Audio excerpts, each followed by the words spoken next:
ka kaagad sa bahay, ha? Hi, Mima. Tingnan mo, oh. Binilhan na ako ni Mami ng mga manika. Si Rapunzel at saka si Cinderella. Ang liliit naman yun, Penny. Mas malaki pa tong sa akin, tingnan mo. Tsaka tingnan mo, ang ganda ng dress niya. Pinalitan ko. Ang pangit niya kaya. Tingnan mo, oh. Hala, wag mong galawin yung buhok niya. Ayun tuloy, nagulo na. Umalis ka nga dito. Aray, isusumbong kita kay Mami. Tinulak mo ko.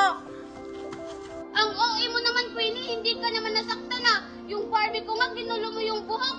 Di magsumbong ka. Pero na nga, Barbie. Mami, tinulak ako ni Mimay. Yan yung sinasabi ko sa'yo eh. Di ba sabi ko sa'yo, huwag kang makipaglaro sa ibang bata? Pumasok ka doon sa kwarto. Doon ka na lang maglaro. Sige po, Mami.